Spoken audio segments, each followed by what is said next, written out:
Hey everyone, welcome back to the BlaiseXPerience. I'm your host Derreck as always. You are joining us for episode 90 today.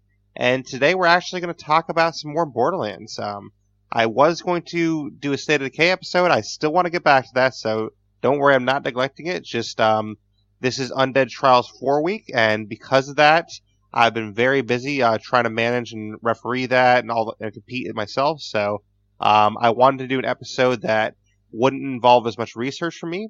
And I thought this would be a good time to do a Tales from the Borderlands Retrospective because we just played through that on stream.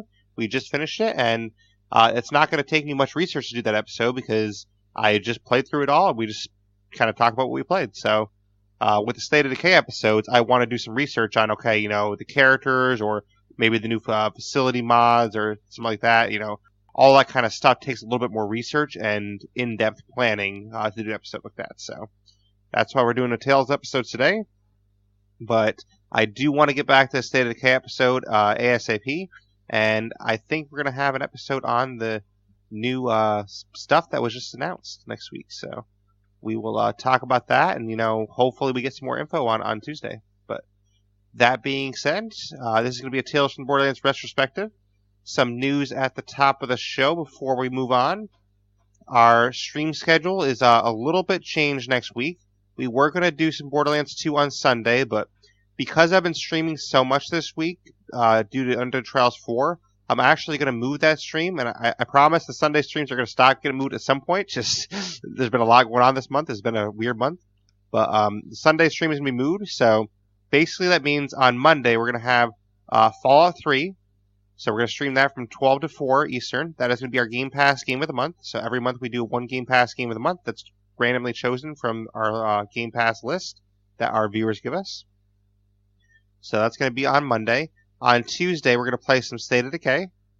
And, who knows? Maybe this new update that's coming will be out by then, because they said by the end of the month they're hoping to have it out. So that is the 30th, so hopefully it's out. We'll see. So we're going to play that on Tuesday. And then on Thursday, that's when we're going to actually do some more Borderlands 2. We still have to do the Commander Lilith DLC, and that is the last part of the Borderlands story before we get to Borderlands 3. So we are going to do that on Thursday. That's going to be 12 to 4 Eastern. And then also Thursday night, we're going to do a stream. What that stream is up in the air right now. It's going to be 8 p.m. to midnight stream. But if we're not finished with Commander Lilith DLC, we might do finish it up then. If we are finished that, we might do some State of Decay if the new update is out. If the new update is not out, then I have a indie game that I'm interested in playing that I might play as well. So basically that night stream on Thursday, it could be a variety of different things right now. We have to just kind of wait for the week to unfold to see what it is. But that's our stream schedule. And our podcast next Saturday should be a State of Decay one. So looking forward to all that. But that being said, we do have a guest back with us that has been on here very often recently. It seems like he's actually coming for Monty's crown. He's the only guest now that's getting close to Monty in number of appearances on the podcast. Please welcome back to the podcast, Zombie. How are you, Zombie? Good. How are you? I'm doing good. So, you're coming up on Monty a little bit. I mean, I think Monty has like 13 appearances, so you're not quite there yet, but you're definitely number 2 at this point. Yeah, definitely far away, though.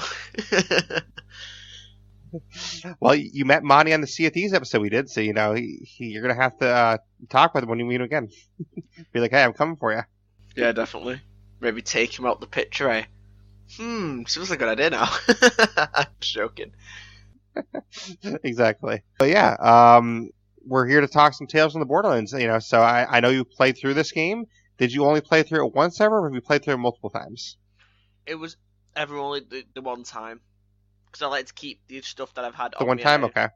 Because with me, when I play through a game, like especially a Telltale game, for example, what I'll tend to do is I'll play it through once, but I won't play it again because I want to see other people's perspectives on it and what I could have chosen, not to go back and then change it, because it kind of defeats the purpose. Yeah, see, for me, I played it twice because I played it once when around when it first came out, and then I just played it again recently on stream. So when I played it again on stream, that was my second time playing it, but it is kind of cool to play it a second time after a while because there were things in the game that I kind of forgot that happened, after a while. Like, there were certain, big moments, big scenes that I remember, but there were some parts of the game, like, oh, wow, I forgot that was in here. You know what I mean? So The little bits of scenes can still surprise you, even if you've played through it numbers of times. yeah, like honestly, the whole we'll get into the story a little bit afterwards, but the whole stuff with like the chase where Athena gets attacked and basically captured.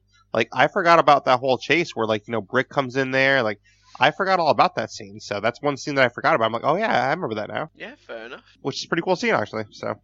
But we have a lot of characters in Tales from the Borderlands, and our main two characters, we play as two characters. One is Fiona, and one is Reese. So, which of these two characters did you enjoy more, or did you kind of enjoy them equally? I actually enjoyed them equally, to be honest, because when you have these characters, Fiona's kind of your like, okay, no nonsense type of character. She's gonna just go in there and do whatever she wants. She'd be a bit arrogant about it, not over arrogant like some people are, within the series itself. But like she's just she won't take anything. Like she won't take anything. But like if you get what I mean, like she won't take any shit from anybody essentially. I was trying to use a better term, but I couldn't. And Reese is more like your comedic character because he doesn't know what he's doing. So half the time you just laugh at his expense of him not knowing what he's doing. You get a good Yeah, laugh out of it. Reese is really funny about that's nice. I remember when he like first jacks the thing into him that like puts Jack in his head. He's like, "Don't worry, guys, I got this." And then he passes out. Yeah, I got this, guys. Nope, clearly you haven't. Yeah. I just love it. I love the first time he Yes. freaks out to him. It's hilarious. Which is cool too because Reese and Fiona they both have basically partners and Fiona is paired with her sister Sasha and Reese is paired with his best friend Vaughn and it's a very different dynamic where Reese and Vaughn are like the comedic relief of the game and then Fiona and Sasha are more like the serious aspect of the game but they really play well off each other with the four of those together. Yeah, it definitely does. It keeps you really intrigued to see what's going to happen next throughout the whole thing. Yeah, and honestly, I wish they would have made it two for this because it was a very fun game, and it's one of my top three Telltale games. It's this one, Game of Thrones, and Walking Dead for me. So it's between those three, but this is definitely one of my top ones. I really enjoy the humor in it. Yeah, I put this at my second. Walking Dead has to be the first for me. What about Game of Thrones? I never watched it, as I've said multiple times. But the game though, the game is good. Why would I play the game if I hadn't watched the actual thing itself? I wouldn't know what the hell's going on. It's not. It's not based on that though. Still, I Like, still be confused.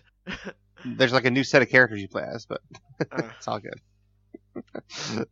You should play it sometime then. Yeah. But do you want to tell us more about Fiona and Sasha then, like who they are as characters a little bit? So Fiona and Sasha are cons. They're the type of people that will con you for everything that you have because they're smart like that and they're intelligent like that, and they've been brought up to do that. Because even from children, they were doing this, and they attempted to like the way that like they came about with another character, Felix, that you meet, who's with them at the time. They're met together by literally Fiona and Sasha trying to steal from him, and then he trained them to be the cons that we see during the whole of the Tales of the Borderlands. Yeah, and honestly, it is really cool to see all this because that controversy really builds in the game. Yeah, definitely. You can see like each character had a different dynamic to certain things, certain characters, certain reactions that took place, and especially Fiona and Sasha having obviously the reactions that they have later like near towards. I don't know if it's towards the end of this episode or the next. I'm not sure off the top of my head, but like how the character dynamics change between obviously themselves and Felix. Yeah, I think the dynamic with Felix is a very interesting one because when it's all said and done, I think Felix did care for them, but in the moment in like episode 1, you really feel like he was just a con man all along and he doesn't care about them. But like as you go through the game, there's little things like throughout the game that make you think, wait, maybe he did actually care a little bit. Yeah, I think in a way it was his way of trying to say this is what the wasteland's going to be like, and I'm preparing you for it. Yeah, I agree because we haven't talked about Athena too much yet. We talked about Athena on the pre-sequel episode we did, and Athena is actually hired by Felix to kind of train the girls, or at least Fiona specifically, and kind of teach them and look after them. Yeah, exactly. And that's another way he shows that obviously he did care, and he wants them to still be cons, be the best that they can at that work, but it's obviously preferring them as well. So obviously, well, it isn't just going to be, oh, go and con that person. You got to be prepared for all the creatures that are around Pandora as well. Right. Yeah, because I think what's interesting too is we don't really know like the entire backstory of any of these characters per se, because we know that Felix raised Fiona and Sasha from when they were kids, but he's definitely not their father. So like who were their parents and what happened to them? So it's kind of interesting to think about what that could have been, because somehow they fell into Felix's care. Yeah, definitely. It definitely is like people can speculate what happened with certain stuff. It is definitely a huge point to make about obviously who were their parents, like how they would have been raised if Felix wasn't there at all. Like it could have been a Right. entirely different scenario. Definitely. And I think them being with Felix really kind of defines their character a little bit, because they had more of a hard upbringing with him where, you have to not trust anyone in the world. And, basically they're focusing on trying to con people. And the way they have to see the world is that no one can be trusted. We have each other. That's it. Yeah, definitely, and that's a strong point to make throughout all of Pandora. It's like the best thing you can do when it comes to Pandora. Don't trust anyone. It's the main thing. Yeah. Except for my buddy Baron Flint, though. He seems very trustworthy. You sure? I think he's a cool dude, Well, I mean, considering he's got a massive bullet hole in his head by now and decaying corpse, I mean, ooh. Anyway. No, I'll always remember him all these hours later. More like years, not hours. Well, hours for me, because I mean, it wasn't that long ago that I played Borderlands 1, so. Fair enough. But yeah, that's kind of the story with Fiona and Sasha. They were brought up by Felix, who, in the terms of this game, is an old man by the time we get to him, and eventually Felix does die in the game unless you make certain choices. There is a way to technically save him. In my 2 playthroughs, I did not choose the correct options to save him, but there is technically a way to save him, and I'd be kind of interested to see what his storyline is like if you do save him, because I'd be kind of interested to see if he pops in the story ever again after that. I kind of think he doesn't unless you pick him at the end mission. But Yeah. I've seen all the alternate like scenarios, and in order to actually save Felix at the time, it is really hard to do so. Like I've seen the options you have to pick for that. It's hard, but in the end, it's kind of rewarding because that character arc comes fully all the way around at the end. If you do, yeah, pick him. basically you have to not shoot him and then warn him about the bomb. Yeah. So, but And then if you do that, then you get to pick him at the end of the game. And like, what's cool about the end of the game, we're not obviously there yet, but all these characters that you pick for your team at the end of the game, they all have like special moves they can teach the robot. And I'd be kind of interested to see what Felix's moves are. What would his moves actually be? good point, actually. So I'd be interested to see that. But I mean, unfortunately, like, this is episode 1. In episode 1, I wasn't thinking that far ahead. So in episode 1, I wasn't thinking, oh, I should save Felix. I could try him out. So I didn't have the foresight in episode 1, unfortunately. But oh well. No, well, exactly. Nobody thinks that far ahead into the story. They just think, oh, what's Yeah, next because I episode mean, like I know how the game plays out, but episode 1 is so far away from episode 5, so I wasn't thinking that far in advance. Like, oh, I should save Felix just in case I could use him later. Exactly. But going over to the other side, we have Reese and Vaughn. So we haven't talked a ton about Vaughn. So you want to talk about Vaughn a little bit and his character and his relationship with Reese? Vaughn kind of reminds me, and I don't know if he reminds you of it as well, but as like a sidekick, like those mini comedic sidekicks that people have in like a cartoon or something. I don't know why, it just does. But when it comes to being clever, he's extremely clever, because with Vaughn, he's Hyperion's like accountant essentially. So he is smart when it comes to all the money, all that stuff. So he knew what he was doing most of the time. Yeah. Yeah, the rest of the story doesn't make it seem like he knows what he's doing, but at the start he did. He did at the start, and then he became a coward. And I think that's what makes him lovable in a way, because he's always a coward. and Reese is kind of like the opposite to that. Just like, oh, I'll go and do this, and then freaks out. Just the dynamic works so well. Yeah, I think it's really cool, and honestly, they have the perfect voice actor for Vaughn too. He's played by Chris Hardwick, who hosts Talking Dead for The Walking Dead and everything, and Chris Hardwick plays him so perfectly. I just love him as a voice actor for this character. Yeah, definitely, he did it well. Totally agree with you there. But Reese and Vaughn, they have a really cool broy relationship, and I say broy because the game loves to throw in little lines like they're like, "Hey, bro, bro, yeah, let's bro." Like, there's like little lines you can have throughout the game that it's just so weird.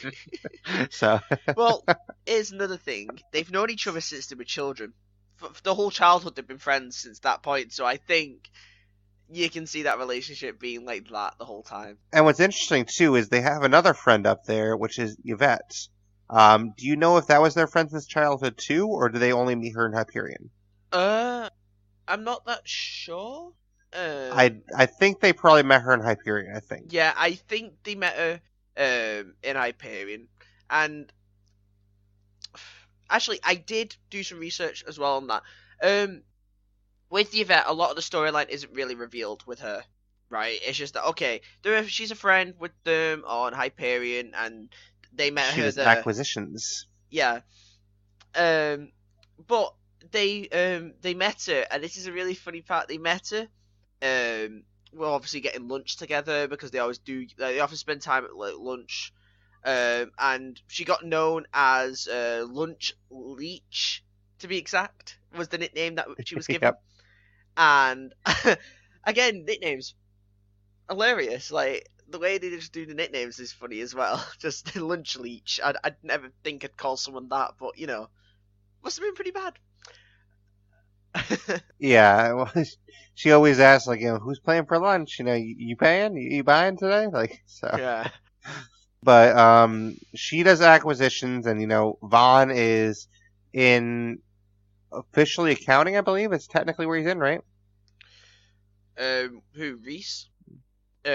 No, Vaughn. Oh, Vaughn's in accounting. Yeah, that's okay. Yeah, in accounting. He's good with all the numbers and money, stuff like that. Yvette does the requisitions, transport, all that. Right. And then Reese, we don't know where he is before the story starts, but at the very start of the story, he becomes the head janitor. Hey, because that's a brilliant job you want, isn't it? Woo! Head janitor, yay! Yeah, so basically, Reese and Vaughn are Hyperion guys, and Yvette is their friend, and their story basically starts as Reese is expecting a big promotion. He's been working hard for this all his life, and Vaughn and Yvette have been, helping him up the ladder. And basically, Vaughn and Yvette are expecting, a lot of good bonuses from Reese because Reese is going to be able to hook them up with goodies and crap. So basically, Reese is, all expecting this promotion, and he's going to talk to Henderson, who Henderson is the boss that he's been sucking up to all these years. So he spent years sucking up to Henderson, and he's basically Henderson's top guy for the promotion. He's expecting to walk into Henderson's office and get the promotion, and then he walks in and sees his rival Vasquez. Yep, because Vasquez is power hungry, and it's shown immediately, which I love. It's not just obviously spoon fed to you throughout the thing until you go, oh, he was power hungry. Oh, I get it now. No, it's just simply he's power hungry. He wanted to get leadership. There you go, straight at you. Yeah, and honestly, I'll just say, I know Handsome Jack is definitely a fan favorite and everything, but yeah. I love Vasquez as a villain. Vasquez is such a good villain, and I really wish they didn't kill him off as fast as they did. Vasquez is such a cool villain that I would have loved to see him make appearances in other Borderlands games. Yeah, I just especially the voice actor who they got for it was amazing because he's recognized because he's the guy who voice voices, actor's awesome. Yeah, the guy who voices Joe in Family Guy. Everybody's watched Family Guy, so immediately, you've got someone who people will know immediately, and you'll be like, oh, that's that guy from Family Guy. That's amazing. I can't wait to listen to him more. And just on the point of, they never mentioned Reese's department, but the research I've got for this, on the law, it says he was a data miner. Because he had all the Echo Eye and stuff. Ah, gotcha. That So makes he sense. worked in the data mining department, and it was like he got paid like a quarterly bonus, and obviously That that makes sense. promotion was gonna make him even like have like he was gonna make him top of that data mining process, so he got paid a ton more. But then obviously getting demoted right down the chain to the bottom is what happened. Hey, he was still, assistant janitor. I mean, that's still a prestigious position. Assistant vice janitor. Missed out the vice. Yes. Well, that's better than just a vice janitor. It's an assistant vice janitor. No. But he goes in there, and Vasquez is in there, and Vasquez has basically assumed the promotion. And we do see Henderson make another appearance, though, because Henderson decides to stop by the office one last time. Yeah. Flyby, you could say. Do you want to? Do you want to reveal how he flies by the office? Out the airlock. Yes. Oh, Vasquez. Out the airlock. It's a classic. I love the timing of the game too, because Vasquez is talking about it, and then he's like, "Oh wow, well, that timing couldn't have been better," because Henderson shows up like right outside the window for he's talking about. To Like, emphasize that's the really point he's making, just I'm in charge now, and then you just see the body go by. It's just like that proves the point exactly. Brilliant timing. Good job. Anyway. Yeah. So, but Vasquez is basically this guy that's greedy. He's really hungry for power, and he asserts it automatically, and he just kills Henderson and takes what he wants. So. And then, in that scene where they're in the office, he gets a call from a character named August. So this is our first introduction to August in any way, and we learn a lot more about August later on. But what do you know about August at this point? That what is that kind of your shape your opinion of at this point? August at this point is somebody that you're just like, okay, this person's gonna obviously because it shifts the tales of obviously the stories and stuff like that. So you see the other end of that phone call. So immediately you're just like, okay, August is gonna help me out in conning some people for a vault key, and okay, you're sound so far. You're dumb, but you're sound. So far, anyway. Yeah, and basically at that point, it's just like, oh, this is some guy that's trying to make a deal with Vasquez. So like, you're like, I don't know who would make a deal with Vasquez. I don't know if I like this guy. So yeah, the hatred that you see as well between obviously Reese and Vasquez doesn't just shape from that. The stuff that's happened like in the background of all this game starting, and it was because they worked in the exact same department. They were co-workers, and they hated each other. So when you see somebody who had the exact same job as you were co-workers, you hated them, get above you by murdering somebody, exactly, you're gonna hate them. Yeah. Well, he got there first though. He took what he wanted, right? So. Yeah. But yeah, August. August is basically. Would you call him a bounty hunter? Essentially, I don't really know what to call him. Essentially, but maybe you call him a bounty hunter officially. Nah, I wouldn't say. I'd say more of an opportunist. That's probably a good word for him. Yeah, I mean, it's basically August. He's a pretty paranoid guy, I'd say, and he definitely doesn't trust easily. Living on Pandora, and not many people do. But August is working for a character named Valerie, who we can talk about a little bit more later. But August has, been led into this lifestyle, and he basically meets up with Sasha, and he falls hard for Sasha, but Sasha's just trying to con him, and basically Sasha and Fiona are trying to con August by making a fake vault key, which they're going to sell to Vasquez, but it all gets convoluted because then Reese has the bright idea of, let me screw over Vasquez by taking this deal, so then they go to try and intercept the fake deal. Yeah, and then that's where everything hits the fan. Oh, the whole deal, everything. The one things I love when they do this is you'll pick an option that is completely not what happened, and they'll acknowledge it. they'll acknowledge it between each other Yeah. when they're telling the story. It's awesome. So you can pick something that's completely just out in the air that they'd probably never do, and the other character will just call you out on all the bull that you're saying. So that didn't happen.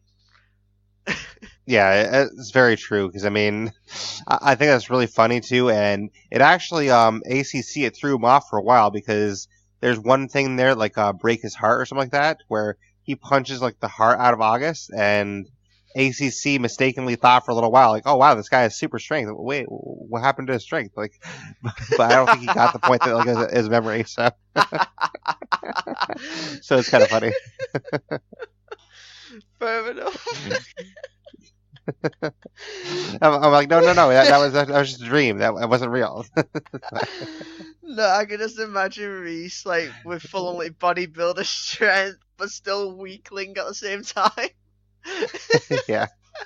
Oh, I would have died. I wouldn't have been able to play it. I simply would have. I would have died. I would have died of laughter at that point. But basically, we have this fake deal going on where Reese brings down $10 million they stole from the accounting department, and they are trying to buy this vault key, which is a complete fake that Felix, Sasha, and Fiona made, and August is kind of the middleman between it all. And what happens is the vault key actually breaks. You play through both Fiona and Reese's stories separately, but the vault key actually breaks, and we get some visitors show up at the meeting. We get a character named Bossa Nova. Do you want to talk about Bossa Nova a little bit? We don't know a ton about him, but Bossa Nova.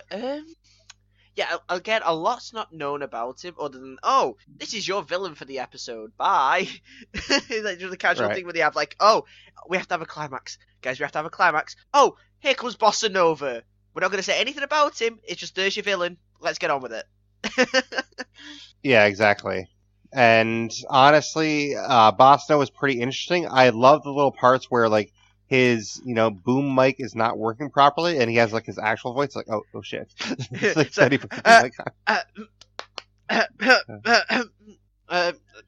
mic's, yeah. yeah.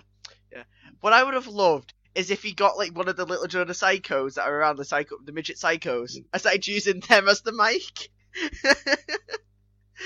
I would have lost my mind with that. Him just picking up one of the midget psychos who were just screaming their heads off, and then he just talking out the mic.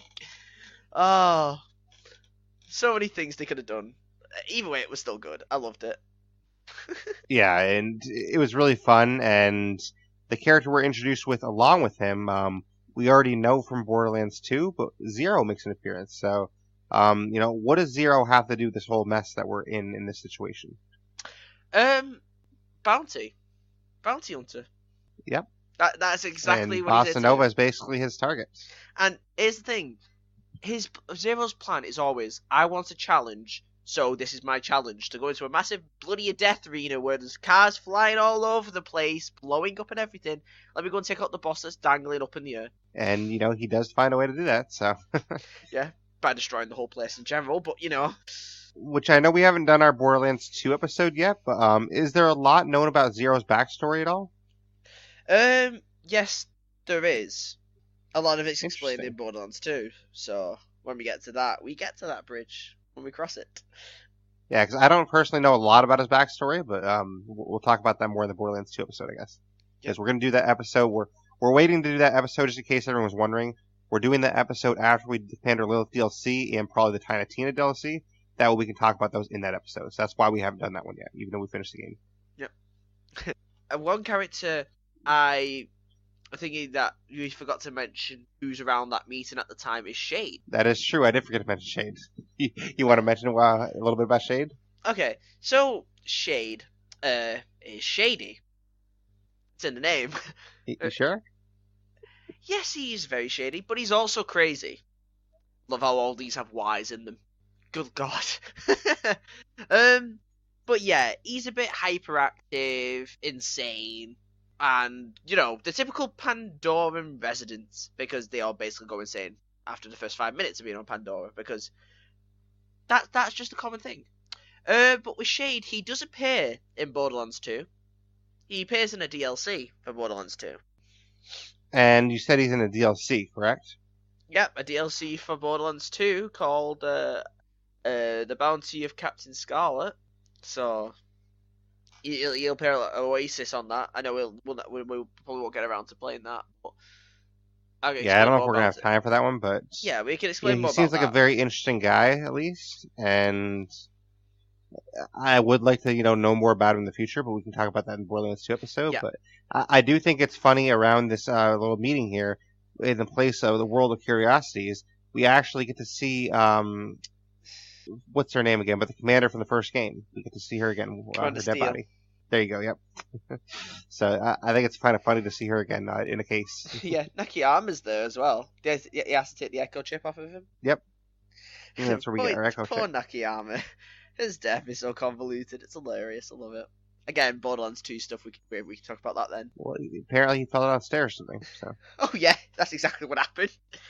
He reveals himself, but his grand battle after you've just defeated this boss, he was like, now you can fight me, and then literally just slowly watch as it goes. Duh, duh, duh, duh, duh, splat. That's it. That's it. That's just it. He's dead. It's great.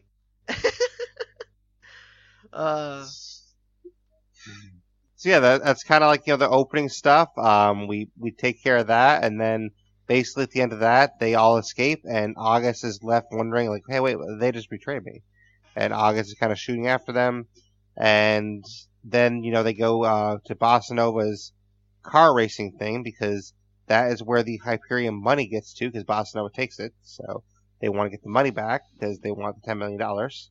So they go there. And essentially, Zero ends up killing Bossa Nova. The money gets into Felix's hands, and that's where you have the choice to either kill Felix, let him die, or save him.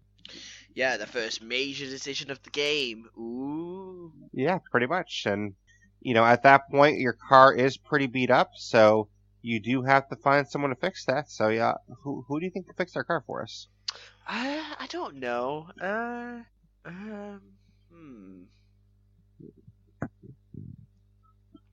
I Well, wonder. how about Scooter? It'd work. I could always catch a ride. So do you want to tell people about Scooter a little bit and how he plays into this storyline? What's to say? It's Scooter. He just plays in his ordinary self, just like, oh, he sees ladies. Oh, wait. Oh, he sees ladies. Okay. Instant horny mode inbound.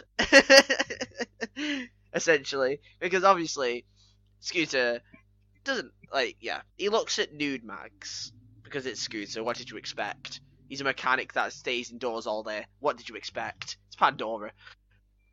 So he's seeing literally ladies in front of him that are asking for his help. Immediately, he's going to be eager to do it. But his plan in it is basically repairing all the vehicles that they basically destroy, because it's a lot of things to destroy, because it's Pandora. Again, what do you expect? And then, yeah, he's just overeager to do a lot of stuff. Yeah, and he basically fixed your car up for you, and you learn that Springs is another character that's kind of working for him, and Springs actually ties back to Athena because that's Athena's girlfriend. So, is that something that we knew before this game, or was it only known in this game?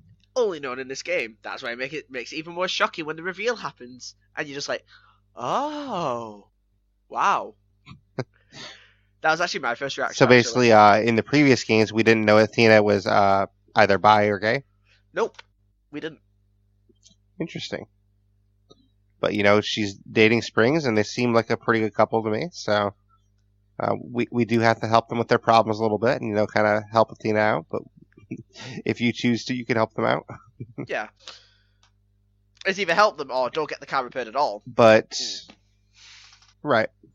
So they help you out and fix the car up, and Springs is worried about Athena, going back into the field kind of thing, because Athena does kind of meet up with our characters, and she does try to chase them, and it seems like she's trying to kill us, but afterwards we learn that she's just trying to help us. So at the time, though, it seems like she's trying to kill you. Yeah, it does. And then you obviously know who it is if you played the previous games. You're just like, oh, it's like you're not even mad that she's trying to kill you. It's just that, oh, I know this character. Nice to see you back. It's not even like, oh, wow, Exactly. You're evil now. Oh, I hate you now. No, it's not even like that. But the one thing I love, and I love this, and I was laughing even when you did it on stream, the second time's even more funnier.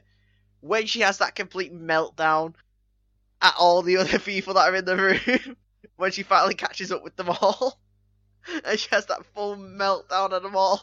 Yeah. It's so good. That's fun. I love it. Because it seems so out of character for her. It's hilarious to hear like some of the voice breaks that the voice actor does, but it's also really funny that she has that meltdown because you don't see that side of her. Yeah, it's really nice seeing that side of her too, and I do enjoy that.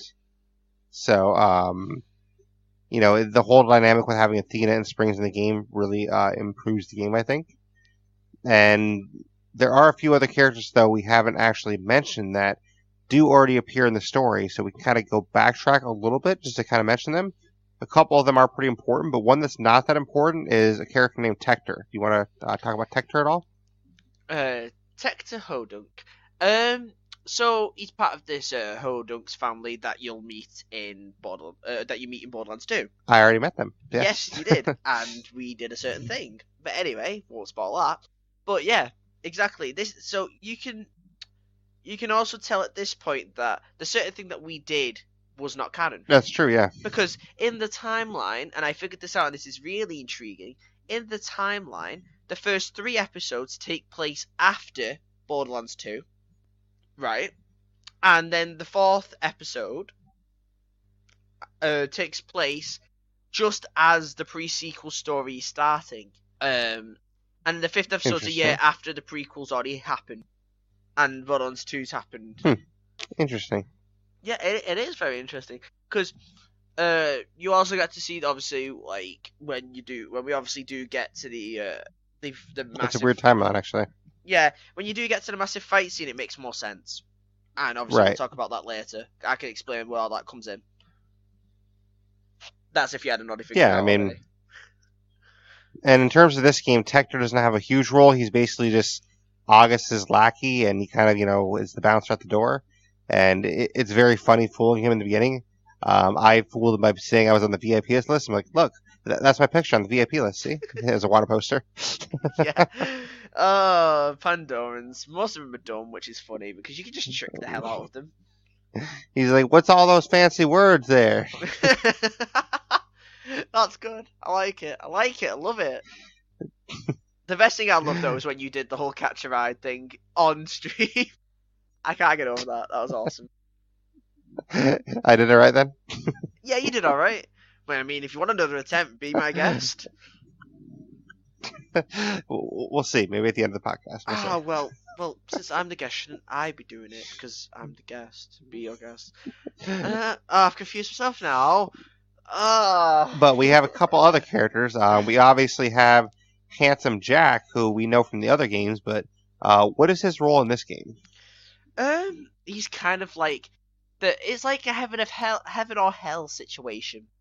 He's in Reese's head all the time, telling him to make the most essentially bad choices, trying to lure him over to the evil side, so that Jack can take back over, but within the body of Reese. Right, and basically this is done by when Reese plugs Nakayama's drive into his head. That is where Jack gets into his head, and that is because Nakayama was actually working on cloning Jack. Yep, and using holograms and all that stuff. And that's revealed in the prequel as well, when it's in that whole lab setup. Prequel.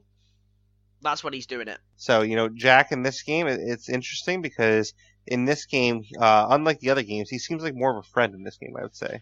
He's like the friend that you can't get rid of. Yeah, he's the friend you can't get rid of, but he's also the friend that makes all the wrong choices. Yes, exactly. And you can never trust him. So not really like a friend at all. More like a frenemy. Yeah, because basically by the end, he becomes the same old Jack, and he just wants to take over by himself. Yeah. I especially love the finale, basically... though. The character dialogue at the end is awesome. Like, the way he did that was brilliant. No, that's definitely cool, but basically, throughout the game, Jack seems like he's kind of your friend, but it's only because he wants to get something out of you. Oh, yeah. His end goal isn't to care about Reese. It's just that, well, I want power. How do I do it? Okay, some guy, some lackey who's adoring of me will do everything I say to my bend and will. and you basically choose how that happens. Although I will say I appreciate the Handsome Jack VIP tour though. That was just fun. And all the finger banging as well. Yes, that was fun. That whole scene. Oh, good God. But we do have one other character that has already appeared at this point in the story that we haven't mentioned, and this is a very important character, but I intentionally left them out for a while because they become so important that they actually have a really big part in the end game, and that is Loaderbot. I never thought I'd actually say this, but a Loaderbot is a main character in something. When are you ever going to see that? Yeah. There's no backstory or anything. It's just a Loaderbot. But it's actually a really awesome Loaderbot, and like he becomes a character that you really love. Yeah, Loaderbot's awesome. Like, you can't hate him. He doesn't know what he's doing, but he gets the hang of things and just learns it off of Reese and just goes, not cool. Oh, bro. And joins in with them. It's just another comedy character that is just, like, done to perfection to make you laugh even more. Yeah, exactly. I really love that, and all his lines are really comedic because it's said with the perspective that like he doesn't really know what he's doing or anything, like you said. So it's definitely a lot of fun, and he makes several appearances throughout the game. He's not in every part of the game because they do lose him for a little while, but he's in most of the game, and at certain points they lose him or find him again. And basically, at the start of the game, there's this character that ties up Reese and Fiona, and he starts asking them about their story. And we don't know who this character is until the very end of the game. And, this is a spoiler version of the podcast, obviously, and we will reveal that, skip ahead if you don't want to know, but this is Loaderbot. So, Loaderbot actually took on an exoskeleton from Jack's crashed ship, or Peleos, or Hyperion ship, or whatever, and then basically he took this exoskeleton and he became this human-looking character, but it's actually Loaderbot, and he wanted to get the information from them because he thought they betrayed a character we haven't talked about yet. So this is a good segue to get into Gortys. Who is Gortys, Zombie? Gortys is the gate, the key, essentially. So do you know when you have those vault keys? That you have to open all these vaults? No, we don't have that this time. You know what we have? A tiny little robot that you can upgrade. And it comes free. What an upgrade. Very true. But still, Gortys is adorable. Like, again, another comedic character. She's tiny, but she can pack a punch. And in general, she's just, like, again, comedic by being really nice. When people say bad things to her, she doesn't even take it into offense what's happening at the time. She just carries on. Yeah, Gortys is really funny and an awesome character. I definitely love Gortys a lot. So even my wife, who watches my streams at work sometimes, she can't chat, but she was even saying how Gortys is kind of a cute character. So yeah, everyone loves Gortys. Can't hate. But moving along in our story, after the Felix death or savior scene, basically after that, we kind of run away and we have to get back together. And then when we get back together, we have Valerie and her goons kind of, enter the picture a little bit. So do you want to talk about Valerie and her goons? We have Finch, and I can never remember the name of the other guy, but there's another guy with Finch. Yeah, I'm vaguely trying to remember the name as well. But with the goons have already appeared during this now at this point and are hunting for Sasha and Fiona because they wanted the bounty's gone higher. They want the bounty, they're bandits. They want the bounty, they want the money. And Valerie, who's the head of all of them, she wants them to because she knew Felix in a way, so she already knew what these were capable of. So in a way, kind of in her mind, it's like kind of recruiting them would be the best strategy for her. That's true, yeah. I mean, that would have been the best strategy for her, and she doesn't really come off that way at first because there's a nice scene where you basically shoot Finch in the face and he takes it. Oh, the Finch! He just takes the bullet. He's like, "You okay, man?" Yeah, I'm fine. And then it's like, you don't have to hide it, It's like, okay, I'll just scream. She's like, I'll hold back the pain. She's like, you don't have to. Okay. Ah. There's still time. Exactly. Ah, I love it. But yeah, that's Valerie and her goon squad, and basically, you get to the point where you find an old Atlas facility, and this old Atlas facility, once you go in it, you well, it's like a little Atlas bunker, I would say. It's not really, maybe it's a facility, but basically you find out that there's a Gortys project in there, and that is the key to a vault. So you get these pieces, the Gortys project, and you have to scoop out a guy's eyeball to do it, but Ooh. it's very fun. Both of them, to be exact. But yeah, you know. Yes, very true. Ooh. And he was still alive at the time too, so Okay, yeah. That's when it's like, okay. I'm literally doing the character's reactions right now. Go me. yeah, pretty much. Yeah. Oh man. But after you do that, you go to an actual like big Atlas facility that's underground, and August kind of chases you there, and Vasquez kind of meets up with them because you have some scenes with Vasquez at other points where Vasquez basically tracks you down to Pandora to kind of give you a piece of his mind. But once you are all together again and in this Atlas bunker, then that's when you get Gortys. And basically, you get Gortys, and you have to try and get out with her. And you actually do because Loaderbot's an awesome guy, and he helps you out. Yeah, but it's also you make the choice, obviously, who you trust in the situation when eventually you get pinned in at that point as well. Yep. You get to trust Jack or Fiona. And that is, again, a really good defining point of the thing because your story changes drastically whoever you pick. Definitely. Yeah. And I think it's cool to mention, too, that at this point in the story is when Vaughn gets shot by a incapacitating dart, and he's basically can't move and he's paralyzed for a good portion of the game after that. Now, remind me if I'm thinking this correctly, but if you pick the other path, not obviously trusting Fiona, if you pick the other path, I'm pretty sure you can prevent that from happening. No, he still gets shot, I believe, because I've chosen both paths. So Right. he still got shot in both of my playthroughs anyway. So he gets paralyzed, and it's interesting. But basically, once you have Gortys, she starts out as a little ball, and you have to take Gortys and find the other pieces to upgrade her because you have to upgrade Gortys in order to open the vault.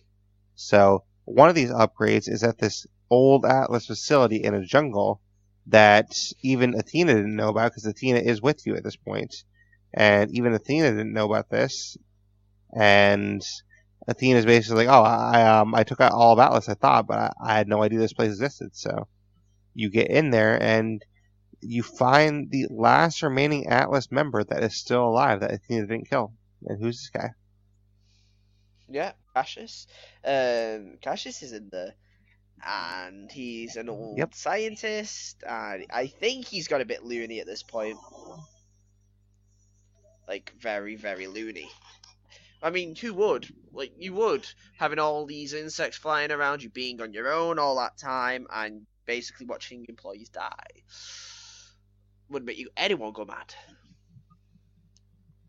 Yeah, and he's definitely a crazy guy for sure, and he basically just doesn't want Athena to kill him, which I can understand, not wanting to be killed. So I can't really blame him in that respect, I guess. So exactly. But as far as he knows, he's the last remaining Atlas person alive, and I think he is correct on that, unless there's some unknown person we don't know about. Well, I can get into that when we do a certain other thing later, but apart from that, yeah, he is the last. On Pandora, at least. So there is another Atlas person still alive somewhere? Yeah. Interesting. And do we ever find out, out of curiosity, do we ever find out more about this General Pollux guy? Because I kind of want to know more of his backstory, where he put himself in cryostasis and stuff like that. You don't. It's just there to fill time, essentially. Gotcha. Yeah, he seems like he would have been an interesting character, maybe.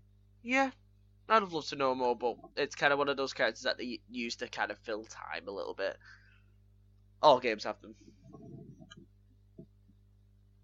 Yeah, that makes sense. But you go into this jungle, and honestly, this jungle is one of my favorite parts of the game. Where like you're in this kind of botanist area, and you go through. You have some really interesting scenes with Reese and Sasha, and then you have Athena and Fiona. And I think those are really unique pairings where you have some interesting scenes together going through things because Reese and Sasha have to disable the security system, and then Athena and Fiona are actually trying to grab the piece for the upgrade. Yeah, and again, this is what Telltale excels at. Like these separate scenes for the character development and everything. Like just spot on. Can't argue with it. Absolutely. Because then you find out a little relationship started to occur between Sasha. Ooh. But whatever. Well, first he almost drops her, and he almost yeah. lets her die. So. Yeah, but that's how you start a love story anyway. Every love story starts with someone nearly dying. God, do you not know this by now, Blaise? Maybe that's true. But basically that's where our story gets to, and at that point, I think we're in episode 4 at this point. When we get past that, and basically at this point, this is the scene that I actually forgot about a little bit. After this happens, we go back and we kind of get attacked. A guy named Brick just kind of rolls up on us and starts attacking Athena. I love how you say a guy called Brick. We know who Brick is. Right, but that's what I was saying. Oh, that I can't get over that definitely. But it was a very weird entrance of Brick, and Mordecai shows up as well, and basically Brick and Mordecai think that Athena is bad, essentially, and they want to bring her to justice. Yeah, and this is the point where obviously Athena gets captured, but this is when she's tied up at the start of the prologue for pre-sequel. That's what it's just carried on from. Which is interesting, actually. Yeah, so that's after she's captured, she goes straight to that point to explain her story about why she helped Jack back on bloody the moon.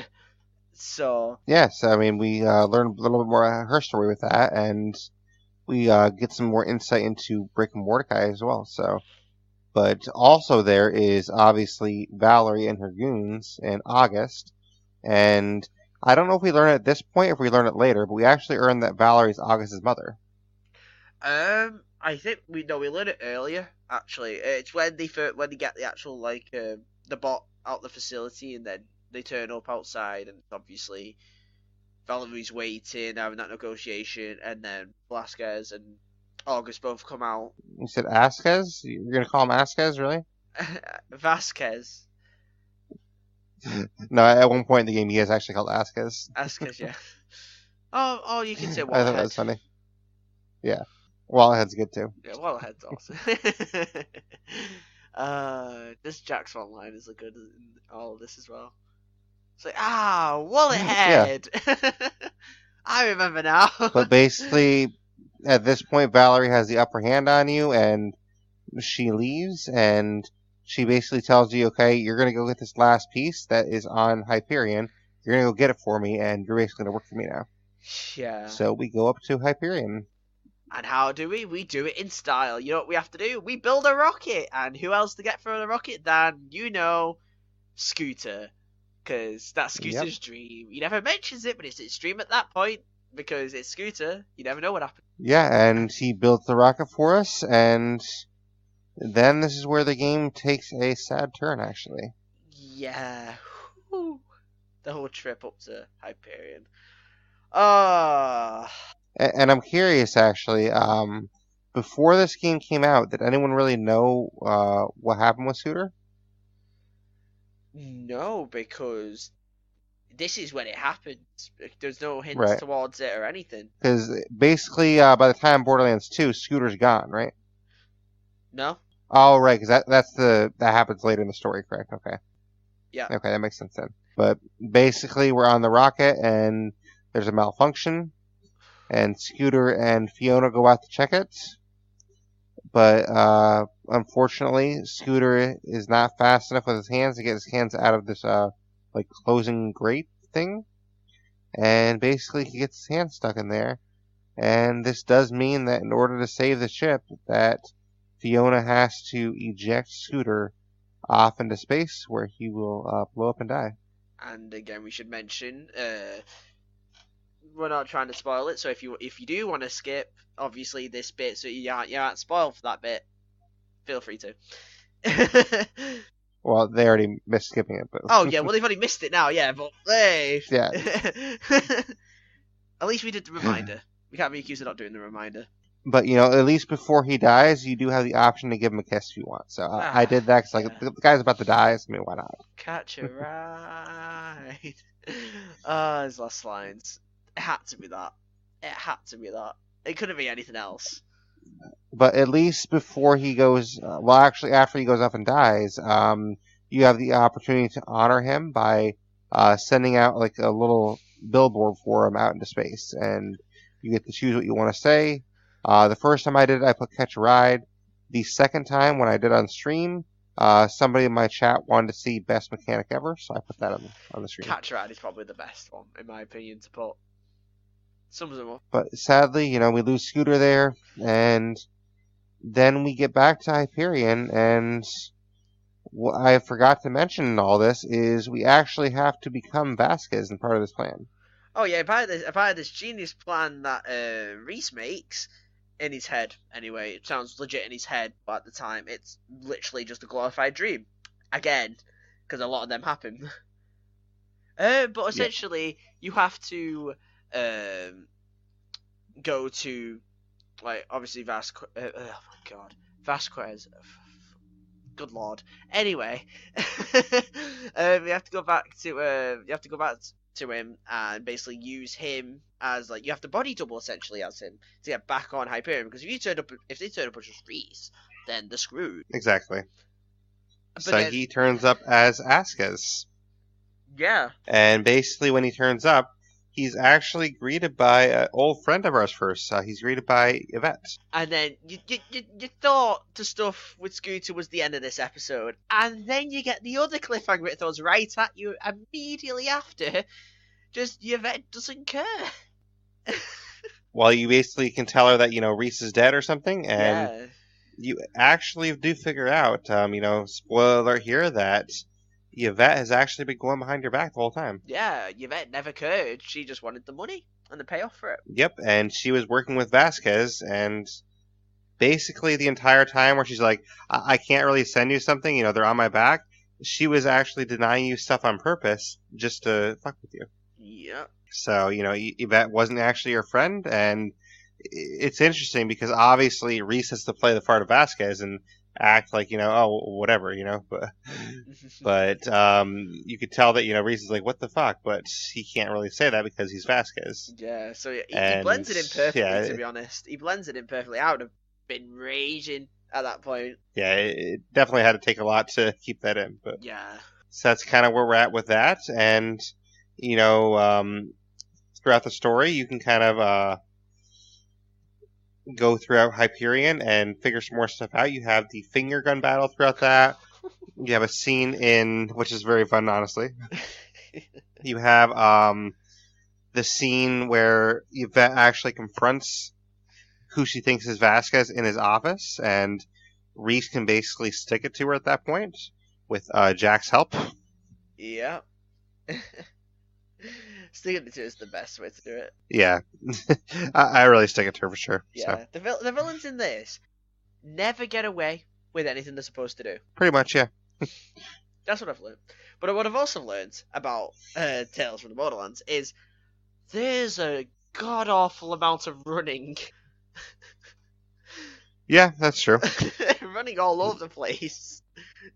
So much running. But in addition to that and everything, you have to go through the VIP experience, which is very fun, and you do lose a attendee in that, but you get to be a tour guide with Fiona, which is pretty cool. And a bunch of people. And even though she knows nothing about Hyperion at all, so it's funny seeing her be a tour guide and be like, I know nothing about this, but here you go, this is this. But, her being a con artist all her life, definitely helps her kind of make shit up on the fly, so. Yeah. She does that perfectly. Like, I just like the way she handles that. Not knowing what she's saying, but somehow still getting away with it. Yeah, my favorite part is when she finds the chair at one point. She's like, "And this chair, it's empty in remembrance of handsome Jack." It's so good. I just love how praise. I just love it. It's just awesome.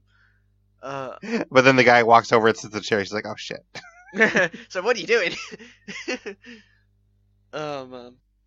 Yeah. The whole Hyperion bit in general is just hilarious. Cause you just realize. But eventually, they get into Jack's office, which they're trying to do. They have to go through a trap door, and that's the trap door who kills everyone. So it's kind of fun to go through there. Oh yeah, definitely. But they get into Jack's office. You find the last piece for Gortys, and in that office, you get to make a choice. Ooh. What choice do you get to make in his office? Ooh, you make a choice that again is a very crucial one because it can determine again trust in this game because a lot of it's dependent on trust. Yay! Yep, you can basically become the new CEO of Hyperion if you want to, and kind of be the de facto runner of that with kind of Jack as your hologram buddy. Yeah. Not the best option, but nothing ever is in Pandora or Borderlands in general. Well, I chose that option. It seems kind of cool, so I did it. Yeah, it's a cool option. And if you do choose that option, you get another cool option where you can actually make you get another option where you can make your first decision as CEO. And my first decision as CEO was to fire the accounting department. Yeah, I love the CEO of it. You just get to pick. You just get to pick what will screw over everyone in Hyperion the most. It's the best thing to do. Oh man. Exactly. And firing the accounting department, it's not actually what you think it's going to be. You think it might be like, okay, these guys are all fired. Sorry you lost your job. Well, Jack's version of firing them is open the airlock and they all die. As per usual. Yep. So you basically give the order to kill the accounting department without knowing you're doing so. Great. Just Glad Vaughn wasn't there at the time. Exactly. Yeah. So yeah, you take out the department, and then you try to go back, but you realize that everyone left you, and they left you because, well, you're the CEO now. I guess you don't want us, so they all left you, and Jack tries to make a stand against you, but you actually counter that on him and basically do something that's going to bring the entire ship down. Yep, and God does it do that, and causes a huge crater, and a lot of other stuff. Mainly fiery destruction, but as per usual for me, because I always and basically on the way down, a lot of the characters get out in escape pods, and you're trying to find one as well. Eventually, you do find one that's jammed, and unfortunately, this is where we, seemingly lose Loaderbot, where he basically pushes you out and says, good luck.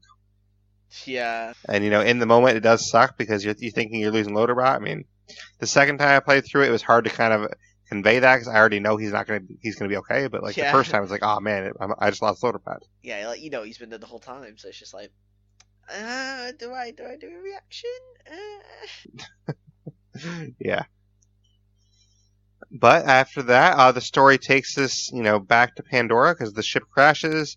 Reese has his final battle with Jack, and basically, you end up defeating Jack, but there's some great character work in there, like you said. There's some great lines.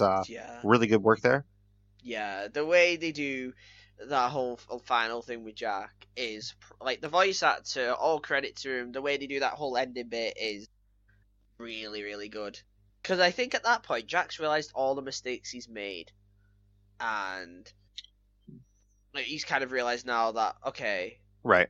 I screwed myself out of life, out of everything else, and I'm the one to blame for that, not other people around me.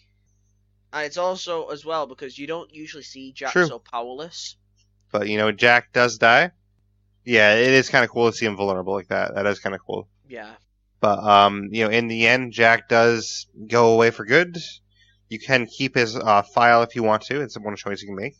But then we kind of move over to Fiona's side, and in Fiona's side of the story, we basically have Finch die. He either gets left behind or you can kill him, and also Valerie dies as well. And basically the upgraded version of Gortys is fighting the Traveler, which is the Vault Monster. So that battle is going on, and you have to decide then and there to shoot Gortys, and your sister Sasha comes by to help you out, and basically you shoot Gortys because in order to get rid of the Vault Monster, you have to take out Gortys to close the vault again. Yeah, and again, it relates back to obviously when it's Reese and Fiona talking to what seems to be just a human character asking for their story. Is obviously then you realise the whole thing he's been talking about to Right. begin with, what the point has been leading up to, like why he's had them here for ages, is that point. He wanted to know why. Right, because he thought they betrayed Gortys. Yeah, exactly. And obviously now that he has So that basically, side that of was the story, he Loaderbot's realises, motive the whole time, is he thought they betrayed Gortys. yeah, so revenge. But the thing is, when he finally realizes what they had to do, it But, wasn't you that. know, he gets that side of the story, and I'm trying to think now. What was I going to say? Never mind, I've lost my train of thought now. You can carry on. well, all right.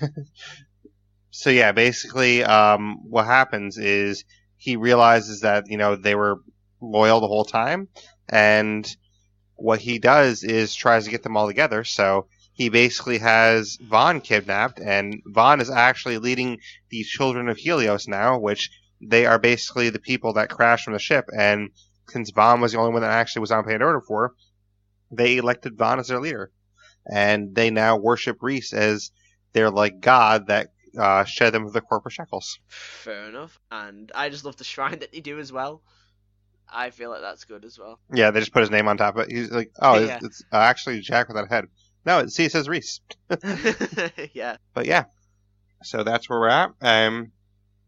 Then they're all back together again finally. They make a plan that they are going to take out the Traveler and save Gortys this time. Yep. And that final battle, boy, is that cool. It's really cool, yeah. Yeah, I really just... Before we get there, though, do you want to talk about how you can choose your own Vault Hunter team, which is kind of cool? Yeah, it's based off... what I love about it is it's based off of the choices you've made throughout the whole story, determine who you can have with you, who trusts you enough to come on this daring mission, and basically what your dream team is. And I find that cool. Yeah, and I got to use Springs for the first time this time, which is cool. But some of the characters I haven't used yet, I haven't used Cassius, I haven't used Felix, and I also didn't use the mystery character, which is Claptrap, but you have to spend a lot of money to get him. Now, how did you figure that was Claptrap, actually? Because I did not know that. I had to look it up, honestly. Oh, okay, fair enough. The internet! Yeah. Yep. Fair enough, I would have done the same. But yeah, I don't know how you get enough money to get him, because he's really expensive to get, apparently, and you have to pay him to come join you, but apparently you get enough money somehow to pay him to come join you. Yeah, I think it's about just exploring all the maps, getting all the money, and not spending anything at all, so not even customizing your ride. Right, which I did do because chat wanted me to, so basically when chat wanted me to do that, I knew I probably had no shot at Claptrap, but... Yeah, I definitely wasn't one of those people that said, oh, get the mystery car. Yeah, not me. The mystery car was kind of cool, though. It was, yeah. But, then we kind of move on with the team that you pick. So you have, choices like August. You can choose like Zero, Felix. It really depends who you actually, were in good standing with. But you basically choose your team, and then you move on with this plan to take out the Traveler. And you have Vaughn shooting a beam of light, and then the plan is to go inside the Traveler, take out the teleportation glance. It can't teleport anymore, and then Vaughn is supposed to take it out with the beam of light, and you're basically supposed to lead it in position. Yeah, and the way they do that whole plan scene is really good. And obviously all the characters get their own lines, and they all change based on who you've picked and all that, and it's really, really good. And I also love how the reaction when they see all the Guardians, who again make their return because they're in every single vault ever, inside the actual creature, which I found really cool when they did that. But it wasn't that they were just around the area and you just killed them off one by one. They were inside the creature of the vault. Which I found amazing. That was awesome. Real. Yeah, that's really cool, actually. And to see the Vault Guardians inside, the monster itself, it's like, wait, what? Yeah, it's cool. I like that. But you have, some emotion here at the end where it seems like, one of our characters, Sasha, makes the sacrifice where she has to go back to take out the teleportation gland, and it does seem like she's going to die, but, spoiler alert, she actually doesn't, and it's all because Felix cared enough to give her a gift that actually heals her back to health. Yeah. Turns out that gift was important after all. Hey, Sasha.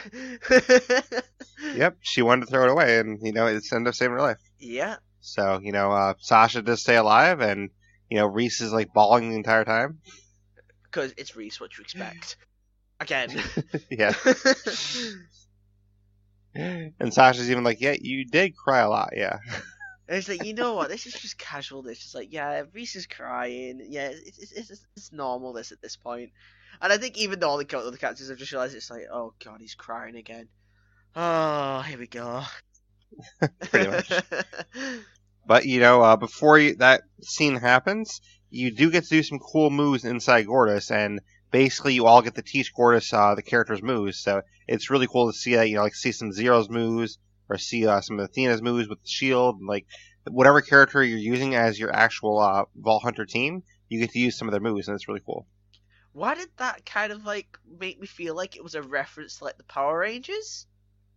Because he do some stuff It seemed like it was, yeah. Yeah. It seemed like it was. So, it was a really, really good reference to the Power Rangers, and I was like, I'll take this. This is cool. Yeah, so, I mean, that is what it is, but, we defeat the Traveler, and then we, everything's all hunky-dory, and basically, Fiona gives her blessing for Reese to date her sister.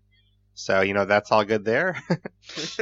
And then, basically, we move on, we go into the vault, we open the chest, but we don't get to see what's in there. Because, cliffhangers. Yes.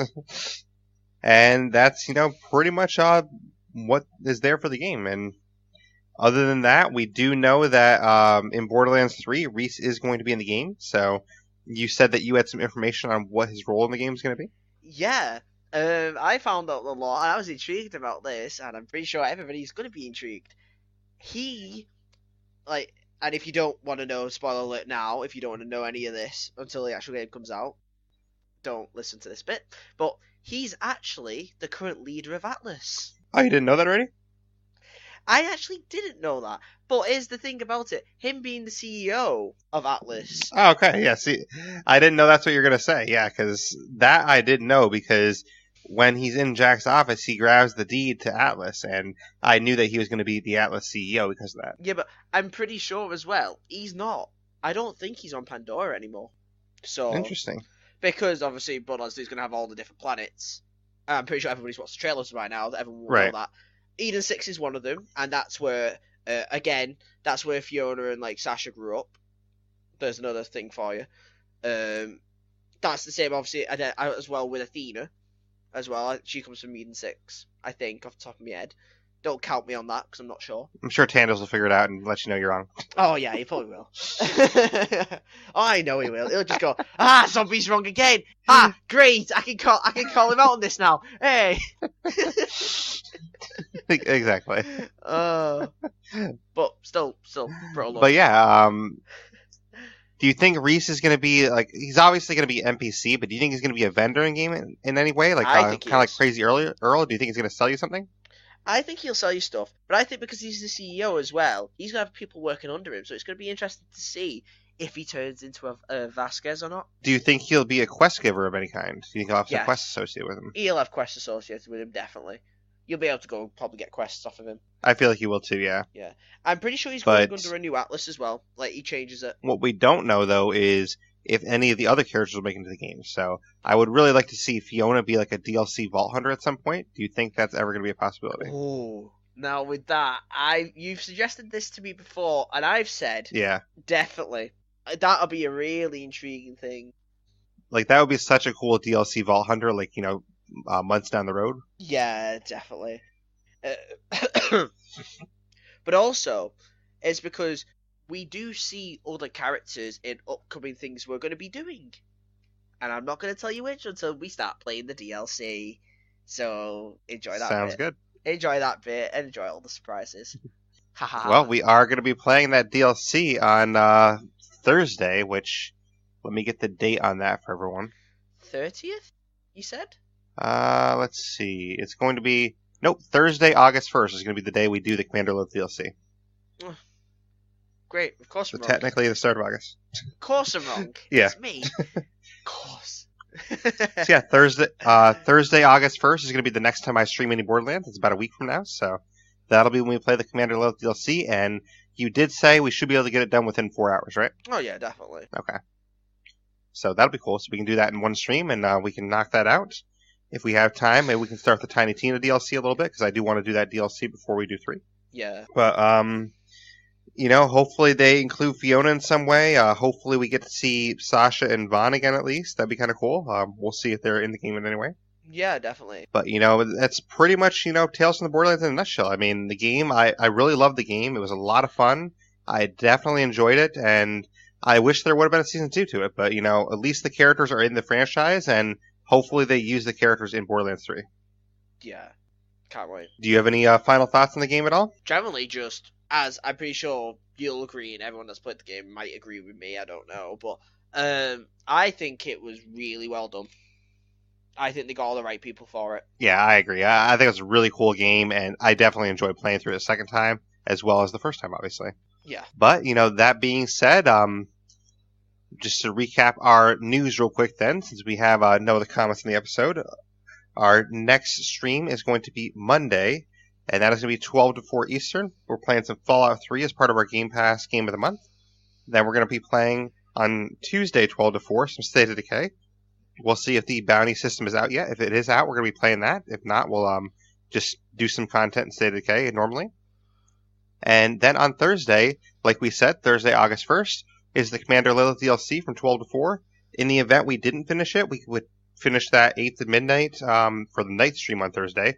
But I think we will be done it, so the night stream on Thursday is either going to be State of Decay 2 if it is the bounty system. So I assume that system's going to be out, so we will be playing that bounty system if it is out.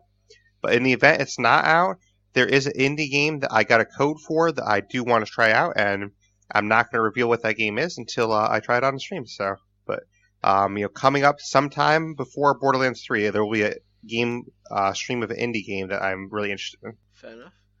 But that's basically that. And next Saturday we should finally have some more State of Decay 2 content. It's something that I've been wanting to get back to, but these last couple weeks, honestly, to be honest with all of you, all of July has been a really rough month for me. It's been a very busy month, really, really hectic, and I'm ready for August to come because I'm hoping August things can calm down a little bit. It can be the calm before the storm because once September hits, I'm going to be hitting Borderlands 3 pretty hard. So I'm basically going to use August as the calm before the storm. We're going to try to calm things down in August a little bit. I'll announce it later on the podcast since it's not coming close yet, but I will be taking a break from content at some point in August. So I'm going to take a 9-day break in August where I'm not doing any streaming or podcasts. I will let people know in advance that is coming, but I just won't let you know the dates as of yet. But I am going to take a break in August just to kind of recoup and get ready because, once September hits, we're going to be hitting the ground hard in Borderlands 3. So I do want to break in August before that. Fair enough. Breaks do help out, right, Zombie? So yeah, breaks definitely do help out. And I think there's one last thing we need to do. What do you think we should do, Zombie? We need to honour a certain someone by doing a certain phrase. And we can do it together. And I think you know what that is. You've already done it once. I guess we could do that. He did give his life for us. So, I mean, yeah. He gave his life for us. He made the rocket go boom, and he fixed our cars. Why not? Let's honor the guy. Yeah. Ready? You ready? 3, 2, 1, now. All right. God damn it, Blaise. Catch a ride! Ride! Hey, we did it. There we go. Woo! Well, you were definitely out of sync there, but it's all good. Yeah, you're a little bit out of sync somehow, but that's all right. But Zombie, if people want to contact you, how can they do so? They can find me on the Discord, Zombie Colorama on Discord. You can find me on Xbox at my gamertag at Zombie Colorama as well. And I do have other stuff. I have other social media. And you can usually find them in stream, too. And you can find me in stream. Yeah, I'm always there. So say hi. I don't bite. Most of the time. Well, occasionally, yeah. Yeah. And as for me, you can find me on Discord as well. That will be in the show notes. You can also find me on YouTube and Facebook, but I don't use those as often. You can find me via email, theblaisexperience@gmail.com. And you can also find me via my gamer tag or my Twitter, which is going to be at BlaiseXPerience for both. That's capital BLAISE, capital XPerience. So definitely check me out on any of those if you want to leave any feedback of any kind.